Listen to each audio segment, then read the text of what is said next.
Satira si zhanër gazetaresk i demaskon tëmeta shoqërore, pasionet, egoizmi njerëzor, tëmetat dhe kritikon, paralajmëron dhe ndëshkon me tallje. Kështu e përshkruan Wikipedia zhanrin gazetaresk dhe letrar satir. Por në Maqedoni ky zhanër u bë lajm në rastin kur kryetari i komunës së Strugës, Ramis Merko, shpenzoi 27.000 euro për reprezentim gjatë kohës së pandemisë. Opozita reagoi për faktin se komuna e Strugës i shpenzoi këto para për reprezentim. Por nuk është e vërtetë se kryetari Merko ka thënë se ka hëngër me zor për t'i shpenzuar parat. Pikërisht, një informacion të këtillë e plasuan disa media të cilët në rubrikën politik publikuan një deklaratë të cilën Merko kur nuk e ka dhënë në asnjë media. Haja, shpesh dhe me zor, vetëm e vetëm që t'u ndihmoja hotelierëve strugan. Ai hodhi poshtë akuzat e opozitës se qytetarët e Strugës ishin viktima të ekstravagancës dhe luksit të tij.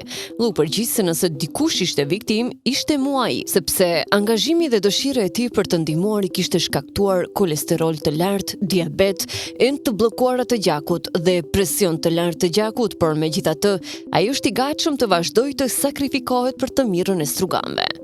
Kjo deklaratë i u ngjit kryetarit të komunës së Strugës. Si erdhi deri te kjo?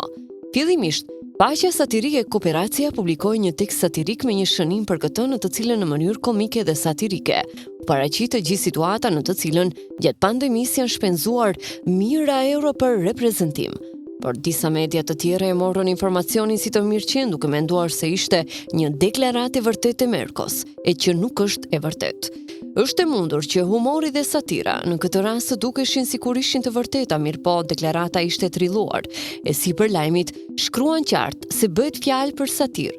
Kështu që ajo që është plasuar si lajm në portalet të tjera është një lëshim i madh në verifikimin e fakteve. Kjo deklaratë si e vërtetë ishte shpërndar në masë të gjerë në rrjetet sociale. Disa nga mediat informojnë se bëhet fjalë për satirë, madje në fund të tekstit, por në titull kjo nuk është potencuar. Prandaj edhe këto media kur e kanë postuar lajmin në Facebook, ai duket i vërtetë dhe i saktë, dhe nëse dikush e sheh atë pa e lexuar deri në fund, nuk do ta kuptojë se bëhet fjalë për lajm satirik. Në rrjetet sociale, zakonisht lexohen vetëm titujt e teksteve, kështu që publiku manipulohet me ose pa dashje. Përzierje e informacionit të vërtetë për 27.000 euro të shpenzuara për reprezentim, me deklaratën satirike që Merko nuk e ka dhënë, krijoi një kakofoni në një pjesë të teksteve në internet. Megjithatë, e vërteta është se kryetari Merko deri më tani nuk është deklaruar ende për argjimet e reprezentimit. Mediat duhet të verifikojnë se cilat deklarate janë dhënë me të vërtetë e cilat janë satirike, përpara se t'i paraqesin ato publikut.